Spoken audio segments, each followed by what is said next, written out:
آپ اکیلے اپنی چارپائی پہ بستر کے اندر منہ دے کے بھی درد سے کہیں گے نا معاف کر دے تو وہ تو مہربانی بڑا ہے۔ میرے نبی پاک صلی اللہ علیہ وسلم مثال دیتے ہیں، فرمایا ایک آدمی صحرا میں جا رہا، صحابہ سے حضور خطاب کر رہے ہیں، فرمایا ایک آدمی صحرا میں جا رہا تھا، اس نے اپنی اونٹنی پہ کھانا پانی پیسے ہر چیز رکھی ہوئی تھی، صحرا تھا بہت بڑا، درمیان صحرا کے گیا تو تھوڑا سا سستانے کے لیے آرام کرنے کے لیے اونٹنی سے نیچے اترا۔ اب اس نے اونٹنی کی لگام اونٹنی کی نکیل اپنے سرہانے کے نیچے رکھی، ہاتھ کے ساتھ پکڑی اور سو گیا۔ تھوڑی ہی دیر کے بعد جب اس کی آنکھ کھلی تو دیکھا اونٹنی غائب ہے۔ صحرا میں وہ پیدل نہ آگے جا سکتا ہے نہ پیچھے جا سکتا ہے، نہ دائیں نہ بائیں، کھانے کو روٹی نہیں، پینے کو پانی کا قطرہ نہیں، تھوڑا ادھر بھاگا ادھر بھاگا، تھک گیا۔ کریم محبوب فرماتے ہیں وہ پوری طرح نڈھال ہو گیا اور مایوس ہو گیا، معاذ اللہ، مایوس ہو کے دوبارہ اسی جگہ آ کے لیٹ گیا جہاں پہلے لیٹا تھا، انتظار کرنے لگا کہ اب موت ہی آئے گی، آخری وقت ہے، اب نہ میں پیدل یہ صحرا کراس کر سکتا ہوں، نہ پیچھے جا سکتا ہوں، نہ کھانا ہے نہ پانی ہے، سوائے موت کے کوئی سہارا نہیں۔ حضور فرماتے ہیں وہ رستے میں دوبارہ لیٹ گیا، اچانک اس نے رخ بدلا تو اونٹنی سامنے کھڑی تھی۔ حضور نے صحابہ سے پوچھا بتاؤ نا اسے بھلا کتنی کو خوشی ہوگی؟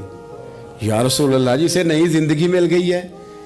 آپ دیکھیں نا سارے ڈاکٹروں نے کہہ دیا کہ اس کے تو گردے معدہ جگر ہر چیز ختم ہے، گھر لے جاؤ خدمت کرو، ہر طرف پریشانی ہے۔ وہ بندہ بھی سمجھ گیا ہے کہ آخری وقت آ گیا، کل جاؤں پرسوں جاؤں، تیاری ہو گئی، سب لوگ آ گئے، باہر والے بھی آ گئے، یہ ماحول ایک عجیب رنگ اختیار کر گیا۔ اچانک ایک ڈاکٹر نے آ کے کہا نہیں نہیں غلطی لگ گئی تھی۔ مجھے بتائیے انداز کیا ہوتا ہے؟ بغیر دوائی کے بندہ اٹھ کے کھڑا نہیں ہو جاتا، او میں تو بچ گیا ہوں۔ نبی پاک صلی اللہ علیہ وسلم فرمانے لگے اس کی اونٹنی مل گئی، بتاؤ بھلا اسے کتنی خوشی ہوگی؟ یا رسول اللہ وہ تو دوبارہ دنیا میں آ گیا۔ حضور فرمانے لگے اسے کچھ بھی خوشی نہیں ہوئی۔ جب کوئی رب کا گناہگار بندہ آ کے توبہ کرتا ہے، رب کو اس سے کئی گنا زیادہ خوشی ہوتی ہے۔ میرا بندہ آ گیا ہے، میرا بندہ آ گیا ہے، میرے گھر آ گیا۔ اس نے آنسو بہائے ہیں، اس نے کہا اللہ میں تیرا ہی ہوں، تیرا ہی رزق کھاتا ہوں، تیری ہی زمین پہ رہتا ہوں، تیرے نام سے میری سانسیں چلتی ہیں۔ وہ آ گیا۔ فرمایا اس اونٹنی والے سے زیادہ رب کو خوشی ہوتی ہے جب گناہگار آ کے توبہ کرتا ہے۔ گناہگاروں کے آنسو اس کی بارگاہ میں بڑے مقبول ہیں، لیکن ہم رسم ادا کرتے ہیں، توبہ نہیں کرتے۔ ہم اپنے آپ کے ساتھ دھوکہ کرتے ہیں، جھوٹ بولتے ہیں۔ اللہ تبارک و تعالی اپنے بندوں کے حق میں رحمت والے فیصلے کرتا ہے، درگزر والا معاملہ فرماتا ہے۔ جگہ جگہ قرآن مجید میں اللہ تعالیٰ نے اپنے بندوں پر رحمت کرنے کا ذکر فرمایا ہے۔ ان اللہ یغفر الذنوب جمیعا، فرمایا بے شک رب تمہارے سارے ہی گناہ معاف فرما دے گا، تم نا امید نہ ہونا، وہ معاف کر دے گا تمہیں۔ قرآن مجید میں فرمایا ان اللہ بالناس لرؤوف الرحیم، بے شک اللہ اپنے بندوں پر بڑا ہی مہربان اور نہایت ہی رحم کرنے والا، رؤوف اور رحیم ہے، بڑا مہربان ہے، کرم فرماتا ہے۔ اللہ تعالیٰ اپنے بندوں سے بڑا جلد راضی ہو جاتا ہے۔ ماں پیار کرتی ہے اپنے بچے سے، لیکن وہ ناراض بھی ہو جاتی ہے بعض چیزوں پہ، بعض معاملات اس کا دل بھی دکھاتے ہیں، بعض جگہ وہ رو کے یہ بھی کہتی ہے کہ تو نے میری محبت کا کوئی نتیجہ نہیں مجھے دیا، میری ساری کمائی تو نے ضائع کر دی۔ والد بہت ساری جگہوں پہ ناراض ہوتا ہے، شکوہ کرتا ہے، کہتا ہے میری بیماریوں کی، پریشانیوں کی، بڑھاپے کی، کمزوریاں کا سبب بیٹے تو ہی بن گیا، یہ ساری تکلیفیں تو ٹھیک ہو جائیں تو میری شاید عمر بھی بڑھ جائے، صحت بھی ٹھیک ہو جائے، میں زیادہ دیر جوان رہ سکوں۔ ناراض ہوتے ہیں ماں باپ، اسی طرح ماں باپ راضی بھی ہو جاتے ہیں، وہ بڑی جلدی راضی ہو جاتے ہیں۔ میں اکثر کہتا ہوں کہ والد کو راضی کرنے میں 5-7 منٹ لگ جاتے ہیں، اماں تو 1.5-2 منٹ میں راضی ہو جاتی ہے۔ ابا جی کو 5-7 منٹ لگتے ہیں، کئی دفعہ کہنا پڑتا ہے، کوئی دلائل دینے پڑتے ہیں، لیکن والدہ کے لیے تو کچھ بھی نہیں، آپ نیرا جا کے پیروں میں بیٹھ ہی جائیں، کچھ بھی نہ کریں، آپ پورا روئیں نہ رونے والا منہ ہی بن جائے تو اماں تو نرم ہی نرم ہے، جس وقت جو مرضی آپ کرا لیں ہو گیا۔ اللہ تبارک و تعالی بلا مثال و بلا تشبیہ سمجھانے کے لیے عرض کرتا ہوں، اللہ بھی بعض معاملات میں اپنے بندوں سے ناراض ہو جاتا ہے۔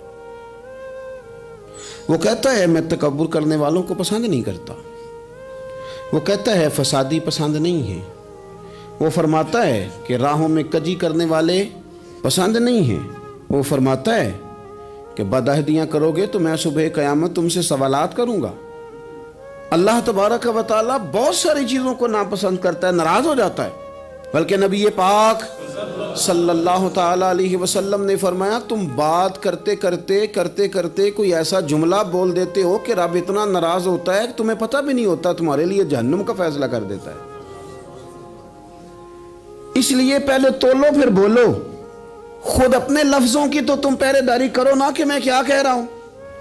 اور حضور یہ بھی فرماتے ہیں کہ اس کا دوسرا پہلو بھی ہے، بعض اوقات تم بات کرتے ایسا جملہ کہتے ہو وہ اتنا راضی ہوتا ہے کہ تمہارے لیے جنت کا فیصلہ فرما دیتا ہے۔ ان کاموں کی طرف بڑے جن سے اللہ راضی ہوتا ہے۔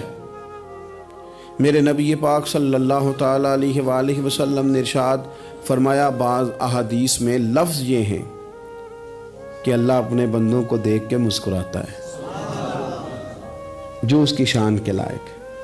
جس ترتیب سے ہم مسکراتے ہیں، جس ترتیب سے ہم روتے ہیں، جس ترتیب سے ہم کسی بات کا اظہار تشکر کرتے ہیں، خدا ان باتوں سے پاک ہے۔ اب بہت ساری حدیثوں میں آیا کہ وہ مسکراتا ہے، تو کیا مطلب ہے مسکرانے کا؟ تو علماء تفسیر نے لکھا ہے مسکرانے کا مطلب یہ ہے کہ وہ بڑا ہی راضی ہوتا ہے اپنے بندے سے، بڑا راضی ہوتا ہے، یہ مطلب ہے۔ ایک تو مسکرانے کا مطلب یہ کہ وہ بڑا راضی ہو گیا، وہ مسکرا دیا اپنے بندے پہ۔ اور ایک اس کا معنی خود نبی پاک صلی اللہ تعالی علیہ وسلم نے بیان فرمایا، مسند امام احمد بن حنبل میں حدیث ہے، حضور سید عالم علیہ السلام سے صحابہ نے پوچھا یا رسول اللہ شہید تو بڑے لوگ ہوتے ہیں، شہیدوں میں افضل کون ہے؟ تو اللہ کے حبیب علیہ السلام فرمانے لگے وہ والا بندہ جو ڈٹ گیا تھا کافروں کے مقابلے میں، وہ ہلا نہیں، پوری طرح ڈٹ کے جو لڑا وہ شہداء میں افضل ہے۔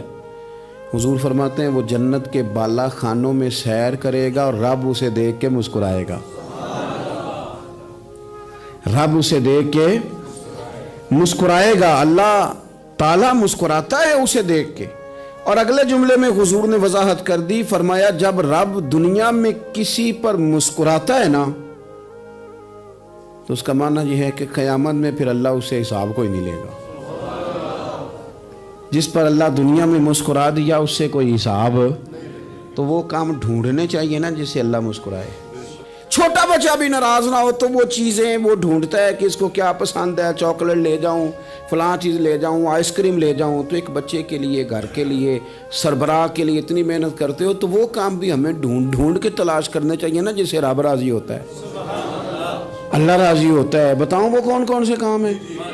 نبی کریم صلی اللہ تعالی علیہ وسلم نے ارشاد فرمایا 3 لوگ ہیں جنہیں دیکھ کے رب مسکراتا ہے۔ یا رسول اللہ صلی اللہ علیہ وسلم وہ کون کون سے؟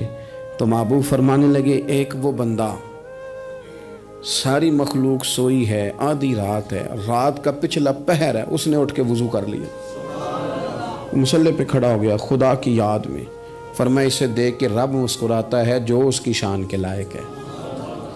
مسکراتا ہے اللہ۔ یہ تو سونے کا ٹائم تھا، یہ تو گہری نیند آنے کا وقت تھا، رات کا پچھلا پہر۔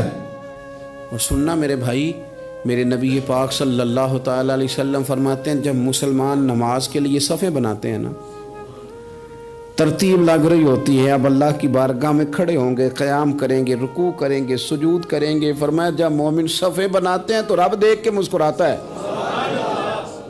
مسکراتا ہے۔ کمال ہو گئے عروج بندگی کا، جب بندے کو دیکھ کے رب مسکرائے، خدا بندے سے خود پوچھے بتا تیری رضا کیا ہے، مسکراتا ہے۔ اور میرے نبی پاک علیہ السلام فرماتے ہیں جب مجاہد جہاد کے لیے صفیں سیدھی کرتے ہیں، آج تو یہ رب کے نام پہ مرنے ہی آ گئے، یہ صفوں میں کھڑے ہوں گے، ترتیب سے لڑیں گے، ترتیب سے گلا کاٹیں گے کافروں کا یا شہادت لیں گے۔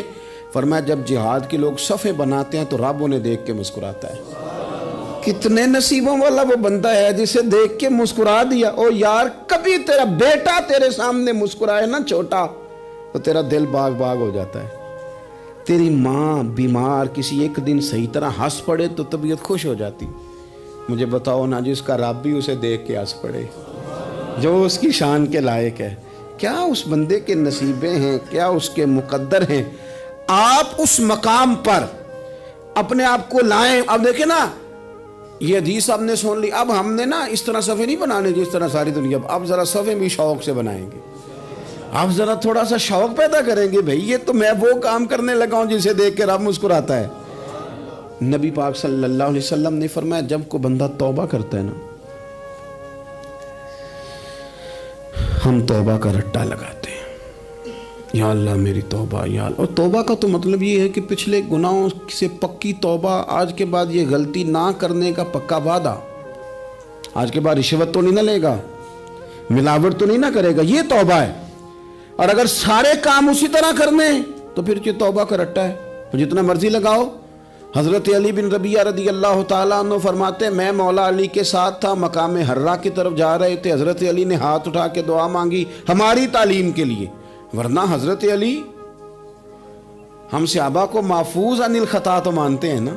ہاتھ اٹھا کے کہا اے اللہ ہمارے گناہ بخش دے, تیرے علاوہ کوئی معاف کرنے والا نہیں.